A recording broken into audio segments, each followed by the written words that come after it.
하나님 말씀 보겠습니다. 오늘 아침 하나님께서 우리에게 주시는 말씀은 역대상 8장 33절로 34절까지의 말씀입니다. 역대상 8장 33절로 34절 말씀, 우리 다 찾으신 줄 알고 함께 봉독하겠습니다. 넬은 기스를 낳고 기스는 사울을 낳고 사울은 요나단과 말기수아와 아비나답과 에스바알을 낳았으며 요나단의 아들은 무리바알이라 무리바알은 미가를 낳았고. 아멘. 저는 본문 말씀 역대상 8장 33절로 34절 말씀을 통해서 여섯 지파의 자손들이라는 제목으로 주의 말씀을 선포하겠습니다. 이 역대상 7장은 총 6지파, 그러니까 이 요단을 건너가서 그 땅을 정복한 지파 중에 6지파, 이스사갈과 베냐민과 납달리와 므낫세, 또 에브라임, 그리고 아셀의 지파에 대한 내용들을 담고 있고, 그 다음 장 8장에 넘어오게 되면은 7장에서 개략적으로 소개되었던 이 베냐민 족속의 그 족보를 자세히 기록한 것을 보게 됩니다. 이 8장에서는 이러한 이 베냐민 지파를 집중적으로 조명하는 이유가 무엇이냐라고 이야기할 때, 그것은 이 베냐민 지파, 다른 지파들도 중요하겠지만 그들도 중요하겠지만 그들보다 더 중요한 베냐민 지파가 있다는 것을 이야기하는 것이고, 그들이 더 중요한 이유는 이 통일왕국을 건설할 때에 그 가운데 큰 역할을 했고, 또 이스라엘의 초대 왕이었던 이 사울이 베냐민 지파에서 나오기 때문에 그렇게 집중적으로 조명을 하고 있습니다. 사실 이 베냐민이라고 하는 지파는 큰 죄를 저지른 지파였죠. 이 사사기 19장에서 21장에 보면 이 세 장에 걸쳐서 이 사사 시대에 굉장히 베냐민 지파가 큰 죄를 범하는 것을 볼 수가 있습니다. 그들이 이 베냐민 지파의 땅에 어떤 한 레위인이 첩을 데리고 들어가서 그곳에서 하룻밤을 묵게 되는데, 그 집을 불량배들이 에워싸서 그 사람과 이렇게 동성애를 또 하겠다라고 그렇게 이야기합니다. 상관하겠다라고 그렇게 이야기하자 그 집주인과 이렇게 그 레위인이 말려서 진정을 시키려고 도저히 듣지 않아요. 그래서 이 레위인이 첩을 이렇게 집 밖으로 내주게 되는데, 그 첩이 밤새 동안 그 불량배들의 괴롭힘을 당하다가 죽게 되는 사건이 나옵니다. 그래서 이 베냐민 자손들이 심히 악하고 음란한 행동을 했기 때문에 그 범죄한 불량배들을 내어달라라고 그렇게 다른 지파들이 요구를 합니다. 그런데 그들이 어찌된 영문인지 그것에 대해서 회개하거나 그들을 내어주지 않고 나머지 지파 사람들과 싸우기를 원하는 그런 형국이 되게 되죠. 이스라엘 가운데 베냐민 지파와 다른 그 외의 지파가 연합해서 그들이 서로 함께 싸우는 그러한 일들이 벌어지고, 결론적으로는 그 땅 가운데서 베냐민 지파가 크게 응징을 당하는 일들이 일어납니다.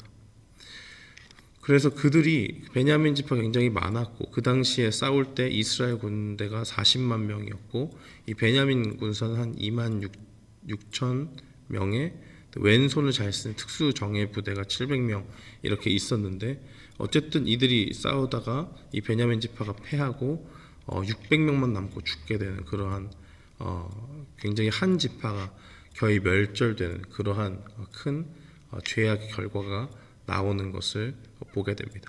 그러나 오늘 본문은 그 지파가 그 베냐민 지파가 거의 죽다시피 한 지파가 하나님의 긍휼과 자비로 잘 보존이 되었고, 그 자손들이 번창하고 계속적으로 그 지파가 유지되어 왔음을 증거하고 있습니다. 사울은 이스라엘의 첫 번째 왕이었죠. 그런데 그가 왕위를 빼앗기게 되었습니다. 왜냐하면 역대상 10장에 나와 있듯이 이 하나님께 범죄하였기 때문에 그가 전쟁에서 죽게 되고, 하나님의 말씀을 지키지도 않고 또 신접한 자를 그렇게 만나서 하나님께 묻지 않고 그러한 악한 일들을 행했다는 것을 보게 되고, 그로 인해서 자신이 죽을 뿐만 아니라 자신이 사랑했던 그 아들들도 다 죽고, 그리고 결국에는 다윗에게 왕위를 넘겨주게 되는 그러한 일들을 보게 되는 것이죠. 그런데 이 다윗이 이 사울의 아들 요나단과 언약을 맺은 것이 있습니다. 그래서 그 언약을 맺었기 때문에 그 가운데서 그의 아들 무비보셋이라고 하죠. 본문에서는 다른 이름으로는 무리발이라고도 하지만 이 무비보셋 요나단의 아들인데 이 다리를 저는 그런 사람이었습니다. 이 사람을 통해서 이렇게 나아온 그 사울의 집에 대해서 진멸하지 않고 그에게 요나단과 굉장히 형제처럼 다윗이 지냈기 때문에 그에게 그와 한 그 언약을 기억하면서 후한 대접을 베풀었고 그 자손들이 번창할 수 있도록 그렇게 한 것을 보게 됩니다. 이 요나단은 믿음이 있는 사람이었는데요. 블레셋과 전투에서 그 자기 병기를 든 소년만 데리고 적 진영에 들어가면서 싸울 때 이런 고백을 합니다. 여호와께서 우리를 위해 일하실까 하노라. 여호와의 구원은 사람이 많고 적음에 달리지 아니하였다라고 그렇게 이야기했습니다. 그래서 그날에 하나님께서 그 이스라엘 가운데 요나단을 크게 도우시고 승리할 수 있도록 해주신 것을 보게 되는 것입니다. 그러니까 요나단이 믿음을 가지고 보니까 이 다윗이 똑같이 하나님을 향한 사랑과 믿음이 있었고 그러한 그 공통점 유대 관계가 있었기 때문에 그들 가운데서 이 다윗을 사랑하고 정말 자기 생명을 내어주는 그런 친형제보다 더욱더 깊은 그러한 사랑의 마음으로 다윗을 대했고 결국에는 이 사무엘상 18장에 보면 아까 이야기했듯이 다윗과 언약을 맺는데 이 요나단이 요나단이 정말 사랑했다. 다윗을 굉장히 사랑했다라는 것을 보여주게 되고 이 사무엘상 20장 42절에 이 서로 언약에 나온 언약을 맺는 그러한 일들을 보게 됩니다. 요나단이 다윗에게 이르되 평안히 가라. 우리 두 사람이 여호와의 이름으로 맹세하여 이르기를 여호와께서 영원히 나와 너 사이에 계시고 내 자손과 내 자손 사이에 계시리라 하였느니라. 다윗은 일어나 떠나고 요나단은 성으로 들어오니라라고 그렇게 기록합니다.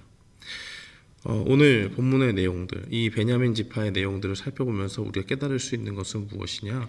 우리가 온전히 의지할 분은 다 하나님밖에 없다는 것을 분명히 보여주고 있습니다. 그리고 그 가운데서 우리가 정말 의지할 것은 하나님이 우리를 긍휼히 여겨주시기를 늘 바라고 나아가야 된다는 것입니다. 비록 베냐민 지파가 하나님 앞에서 큰 죄악을 저질러서 그 가운데서 이스라엘의 심판을 받고 하는 그 지파 전체가 완전히 축소되는 거의 멸절 상태에 이르는 그러한 일들을 경험했지만은 그들이 은혜 가운데서 하나님의 보존하시는 그 은혜 가운데서 멸절됨을 면하게 되었고 이 다윗을 통해서 요나단과 다윗을 맺은 언약을 통해서 그 지파가 온전히 유지되는 그리하여서 지금 이 본문을 들어 읽고 있는 이스라엘 지파 가운데서 하나님 앞에 돌아온 포로된 그러한 모든 것들을 마치고 돌아와서 다시 이스라엘의 정체성을 회복해야 되고 그들이 하나님의 백성으로 살아가야 되는데 어떻게 살아가야 되느냐?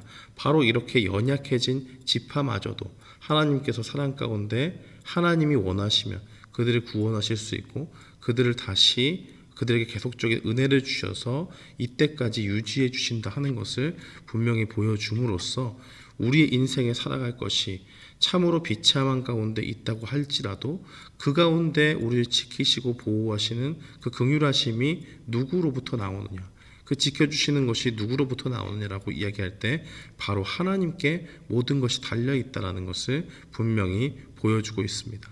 로마서 9장 16절은 이렇게 증거합니다. 그런즉 원하는 자로 말미암음도 아니요 다른 박질하는 자로 말미암음도 아니요 오직 긍휼히 여기시는 하나님으로 말미암음이라라고 그렇게 증거합니다. 이 구원의 은혜가 어디에 있느냐? 우리를 지키시고 보호하시는 그 손길이 누구에게 달렸느냐라고 이야기할 때 우리는 자신 있게 이야기할 수 있습니다. 하나님의 긍휼히 여기시는 그 긍휼하심이 우리를 지금까지 인도해 주셨다라고 그렇게 고백할 수 있어야 될 줄 믿습니다. 사랑하는 성도 여러분, 오늘 말씀을 마치겠습니다. 하나님께서는 이 약해진 베냐민 지파를 통해서 그들을 멸절할 수 있었지만 그들을 다시 끝까지 지켜주시는 은혜를 통해서 우리에게 말씀합니다. 우리가 하나님의 긍휼을 입게 되면 우리도 죽을 그러한 가운데, 절망의 자리 가운데 있다고 할지라도 다시 하나님의 긍휼하심을 의지해서 일어설 수 있고, 절망이 소망으로 바뀌고, 그 가운데서, 절망 가운데서 하나님이 주시는 은혜를 충분히 입음으로 인해서 우리가 살 길을 찾아 나아갈 수 있다라는 것을 분명히 보여줍니다.